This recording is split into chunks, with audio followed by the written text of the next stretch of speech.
semuanya, kami dari kelompok 10. Sebelumnya perkenalkan, nama saya Nila Dini Ramadhani dengan NIM 240702031. Saya Sandra Adelia Artanti dengan NIM 240702040. Saya Nokmira Aymar dengan NIM 24070200131. Saya Nika Nadia Parahita dengan NIM 24070200397. Pada kesempatan kali ini, kelompok 10 akan membahas seputar topik materi tentang likuidasi persekutuan. Kita simak videonya bareng-bareng yuk. Oke, membangun sebuah bisnis itu sangat mirip dengan membentuk sebuah brand musik. Di awal penuh semangat, visi, misi, dan mimpi ke depannya. Tapi pernah nggak sih kalian berpikir apa yang terjadi secara legal dan finansial saat bisnis itu bubar? Nah, itu salah satu bagian yang jangan dipikirin banyak orang sih. Padahal materi likuidasi itu menunjukkan bahwa mengakhiri sebuah bisnis itu bisa jauh lebih rumit, lebih mahal, bahkan lebih berat dibanding saat kita memulainya. Dan karena kita akan banyak membahas hubungan antar pemilik usaha, perlu diingat ya kalau istilah sekutu di sini bisa kita pahami sebagai partner bisnis atau co-founder. Menariknya, justru saat sebuah persekutuan dibubarkan, kita bisa melihat gimana sih hubungan antar sekutu itu sebenarnya bekerja. Maksudnya gimana tuh? Soalnya kan ketika bisnis masih berjalan lancar, banyak masalah belum terlihat. Tapi saat usaha harus ditutup, semua hak, kewajiban, pembagian kerugian, sampai tanggung jawab masing-masing sekutu itu jadi terlihat jelas. Bener banget, tapi sebelum membahas gimana sisa kekayaan perusahaan kita dibagikan, kita perlu memahami dulu apa aja sih yang bisa menyebabkan sebuah persekutuan itu dibubarkan. Jadi apa aja tuh penyebabnya? Sebagian penyebab tuh sebenarnya cukup administratif. Misalnya, pas persekutuan didirikan, udah ditentuin bahwa masa berlaku itu cuma 5 tahun dan jangka waktu itu tuh telah berakhir. Atau mungkin tujuan usaha yang menjadi alasan pendiriannya itu udah tercapai. Kayak contohnya persekutuannya dibentuk khusus untuk membangun suatu gedung, lalu proyek gedungnya itu udah selesai. Bisa juga, tapi ada juga penyebab yang sifatnya lebih serius. Misalnya, aset utama yang dari pengusaha mengalami kerusakan atau hilang. Selain itu, pembubaran juga bisa terjadi karena salah satu sekutu itu meninggal dunia loh. Terus juga bisa karena dinyatakan valid atau bahkan karena adanya keputusan pengadilan yang memerintahkan pembubaran persekutuan tersebut. Tapi ada satu nih, miskonsepsi besar di masyarakat seperti berhentinya persekutuan secara hukum tidak otomatis mematikan bisnis secara operasional. Maksud secara teknis hukum tuh gimana sih? Akte lamanya itu memang mati, tapi kalau personel yang tersisa mau lanjut, mereka tinggal memperbarui legalitasnya dengan akte dan komposisi partner baru tanpa harus menutup toko. Jadi masih bisa bisnis itu ya? Masih bisa, selama pengadilan itu nggak memerintahkan penutupan, mereka sih cuma perlu memperbarui legalitasnya aja, bikin akte baru sama komposisi partner yang baru juga. Namun jika situasinya mengharuskan berhenti total, anatomi pembubaran wajib melalui proses 2 tahap yang sangat kaku menurut akuntansi. 2 tahap, emang apa aja? Nah, tahap yang pertama itu adalah realisasi. Sebuah usaha harus mengubah seluruh harta fisik perusahaan, mulai dari komputer, mesin pabrik, menjadi uang tunai.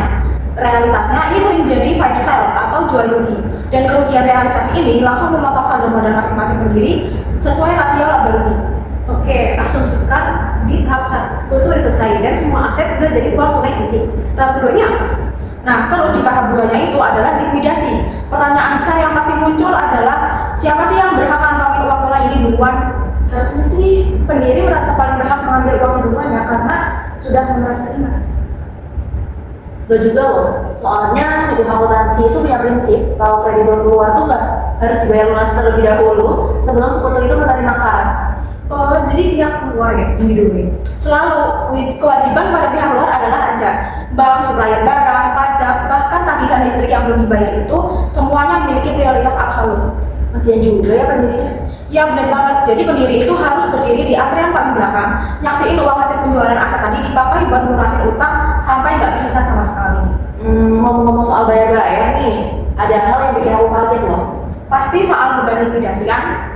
Yap, bener banget. Ternyata mematikan sebuah bisnis itu butuh biaya yang lumayan besar juga ya. Memang beban likuidasi ini gak main-main. Kita kan cuma harus bayar notaris untuk ngurus legalitas pembubaran atau bayar penilai independen buat naksir harga aset. Gak cuma itu, undang-undang kita juga mewajibkan perusahaan untuk memasang iklan pembubaran di surat kabar. Bener banget. Dan bukan cuma sebarang surat kabar loh, tapi koran dengan peredaran nasional. Dan itu adalah persyaratan hukum yang mutlak. Rasanya kayak tega banget ya, di saat kita lagi kehabisan uang malah diwajibkan untuk mengumumin kematian bisnis secara publik dan massal. Tapi aku ngerti sih logikanya. Ini kan bentuk perlindungan publik ya. Kayak koran nasional itu berfungsi sebagai berita resmi bisnis yang bisa ngasih peringatan ke pihak luar. Ia ngasih peringatan kepada siapapun yang mungkin pernah bisnis utangi biar mereka segera datang lagi sebelum bisnis benar-benar menutup buku dan menghilang. Benar.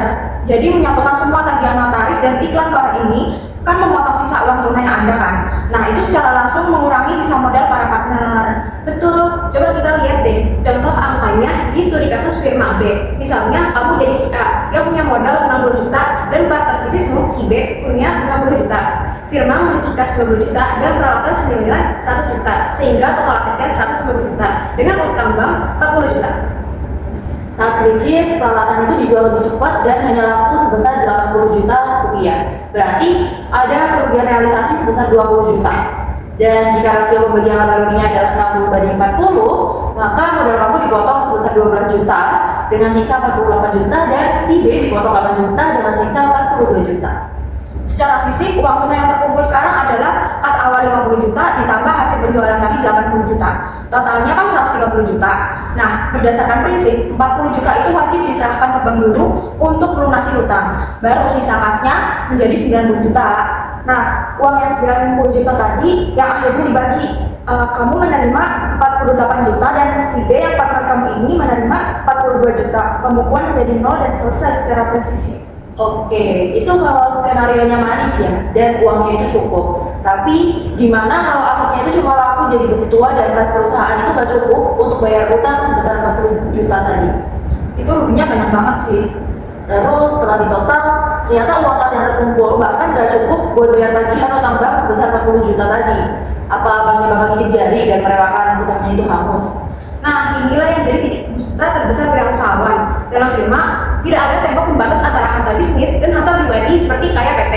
Kalau kas perusahaan benar-benar habis dan utang bank masih ada, kreditur berhak menyita tabungan, mobil, bahkan sampai rumah pribadi. Benar-benar tanggung jawab pribadi. Maksudnya kreditur bisa ngejar harta pribadi yang nggak ada hubungannya sama sekali dengan bisnis. Iya, bisa banget.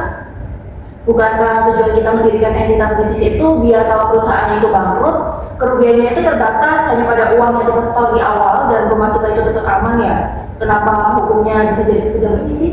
Iya, kalau kas perusahaan udah habis dan bank masih nagih, mereka berhak untuk menuntut kamu dan partner kamu untuk mencairkan tabungan pribadi, menjual mobil, bahkan meminta barang pribadi untuk menutup utang tersebut. Undang-undang kita mengatur bahwa apabila sisa harta persekutuan nggak cukup untuk bayar utang, maka selisih kurangnya atau defisit tersebut itu jadi tanggung jawab pribadi para sekutu atau para partner. Luar biasa, itu kenyataan yang nakutin banget. Sangat nakutin sih kalau masih. Jadi saat kamu tanda tangan akta firma sama partner bisnis kamu tuh pada dasarnya mengikat seluruh kewajiban finansial pribadimu pada bisnis yang kalian buat bersama. Jadi nggak ada tempat lagi buat sembunyi. Benar, itulah kenapa integritas sama kapasitas finansial dari partner bisnis itu benar-benar krusial dalam membentuk persekutuan ini. Oke, itu memberi perspektif yang sangat berat ya tentang komitmen. Namun ada satu hal lagi nih yang mengajar di pikiran saya tentang contoh firma Abi tadi. Soal apa tuh? Tadi kan di contoh itu kita berasumsi mesinnya dijual hari itu, laku hari itu, uangnya masuk hari itu, lalu utang dibayar dan sisanya dibagikan hari itu juga. Instan juga ya? Iya, tapi kan di dunia nyata, nyari pembeli untuk aset besar kayak tanah, gedung, kantor, atau sekadar nagih utang dari klien yang susah dihubungi, itu bisa makan waktu berbulan-bulan bahkan bertahun-tahun. Iya sih, benar juga. Kita nggak hidup di ruang hampa yang instan. Realitas waktu memang jadi tantangan terbesar dalam proses ini. Terus gimana solusinya? Kita membagi pendekatan likuidasi menjadi dua metode utama untuk menjawab masalah waktu ini. Metode pertama itu adalah likuidasi sekaligus. Ini persis kayak skenario firma Abi yang tadi ya. Iya, benar banget. Semua pihak menahan diri. Gak ada satu sen pun uang dibagikan kepada partner sampai seluruh aset berhasil diubah jadi uang tunai dan utang dibayar. Ini ideal banget sih kalau asetnya itu gampang dicairin. Tapi ngeri juga ya. Terus gimana kalau proses menjual asetnya butuh waktu berbulan-bulan, sedangkan partner itu nggak bisa menunggu lama untuk membagikan uangnya? Makanya ada metode likuidasi bertahap. Uang tunai dibagikan dicicil seiring laku terjualnya aset. Jadi uang tunai itu dibagikan dikit demi dikit seiring dengan lakunya terjualnya aset. Contohnya kayak ada barang yang terjual bulan ini, uangnya dibagikan. Terus bulan depan ada piutang lagi, terus uangnya dibagikan lagi. Tapi pasti ada syaratnya dong. Tentu, syaratnya juga ketat. Jadi kas yang masuk pertama kali wajib disisihkan untuk melunasi seluruh kewajiban kreditur terlebih dahulu. Lagi-lagi kreditur. As always. Terus barulah setelah pihak luar aman, hak para anggota itu bisa mulai dicicil pembayarannya. Nah, kalau gitu muncul skenario yang bahaya nih. Kayak gimana tuh skenario yang bahaya tuh? Kalau aku mulai bagi-bagi sisa kas ini ke partner bulan ini sebelum pabrik atau panen terjual, gimana kita bisa yakinin hitungan itu akurat? Maksudnya takut meleset price-nya. Iya, kalau bulan depan ternyata tanah itu disita negara atau amit-amit terbakar dan nilainya jadi nol, itu kacau banget kan? Nah, kalau itu terjadi, berarti pembagian kas bulan ini ternyata terlalu besar dan saya mungkin udah ngasih uang yang seharusnya nggak jadi milik partner. Iya, benar banget. Terus gimana kalau tiba-tiba ada tagihan pajak susulan dan uang kasnya udah terlanjur saya bagiin ke partner? Apa saya sebagai akuntan yang bertugas membagi uang ini itu bisa dituntut? Nah, itu inti dari resiko terbesar likuidasi bertahap. Jadi, ya bisa dituntut. Sangat bisa dong, jika kamu sebagai orang yang mengelola pembagian uang, salah hitung dan membagikan kas terlalu awal kepada partner, lalu di kemudian hari, uang nggak cukup untuk membayar kewajiban yang tersisa, kamu bisa dan akan dimintai pertanggungjawaban hukum. Panduan keselamatan gimana maksudnya? Ini bukan sekedar teori akuntansi biasa ya, ini adalah buku panduan bertahan hidup untuk likuidator. Aturan utamanya, jangan pernah mendistribusikan kas peser pun kepada sekutu sehingga seluruh kewajiban beban likuidasi baik yang udah jelas angkanya maupun yang potensial muncul di masa depan. Benar banget, semuanya telah dibayarkan atau minimal dananya udah dikunci atau dicadangkan secara khusus. Aku baru nyadar, kalau seorang akuntan atau likuidator di tahap ini rasanya harus membuang jauh-jauh rasa optimisnya ya. Memang harus pesimis sih. Kita nggak cuma harus berhati-hati, tapi secara aktif mensimulasikan skenario kehancuran paling ekstrim sebelum berani akan tombol transfer ke rekening para partner. Ya, ekstrim banget pendekatannya. Kalau kita kaitkan dengan gambaran besarnya, untuk mastiin apa yang disebut sebagai distribusi kas yang aman, panduan Baker mengharuskan kita mengasumsikan bahwa kondisi terburuk secara bersamaan di atas kertas. Benar banget, menurut panduan Baker tahun 2010, likuidator harus menyimulasikan dua kondisi terburuk sekaligus di atas kertas sebelum mentransfer uang ke rekening partner. Dua kondisi itu apa aja? Yang pertama, asumsikan seluruh aset non-kas yang belum terjual nilainya langsung hangus jadi nol atau rugi total. Yang kedua, jika asumsi yang pertama ada modal partner yang menjadi minus atau defisit, asumsikan partner tersebut mendadak bangkrut pribadi sehingga defisitnya harus ditanggung renteng oleh partner yang modalnya masih positif. Jadi setelah dihantam simulasi brutal itu, baru ketahuan ya saldo modal siapa yang benar-benar masih positif. Iya, saldo positif yang selamat dari asumsi terburuk itulah yang disebut angka distribusi aman, yang merupakan jumlah maksimal uang tunai yang boleh dicairkan ke rekening partner saat itu. Nah, mekanisme ini dibuat demi melindungi kreditur luar. Ini benar-benar siksaan psikologis banget sih. Iya, memang benar-benar melekat ya. Jadi akuntan itu bikin skenario kayak barang jualan kita semuanya jadi sampah yang nggak bernilai. Dan oh by the way, partner kamu yang punya utang ke perusahaan ini sekarang jatuh miskin dan nggak bisa bayar. Jadi kamu harus patungan buat tanggung bebannya. Bener banget, hanya dengan menyimulasikan skenario terburuk itu, barulah kita bisa melihat sisa modal yang sesungguhnya, dan setelah semua ujian kertas mental itu dilakukan, baru kita bisa melihat siapa yang saldo di akun modalnya itu masih positif dan atau masih tersisa. Dan itu yang baru boleh dibayar. Iya, hanya saldo positif yang berhasil selamat dan bertahan dari serangkaian asumsi terburuk inilah yang disebut sebagai angka distribusi yang aman.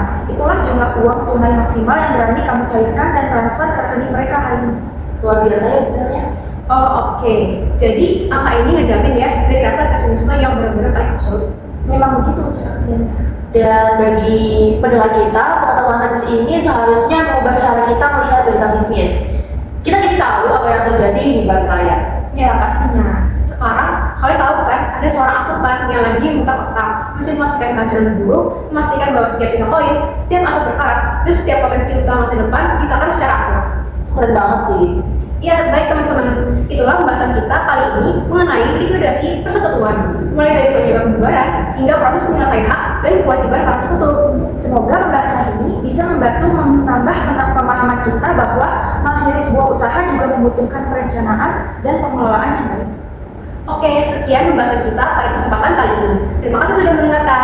Sampai jumpa di pembahasan selanjutnya.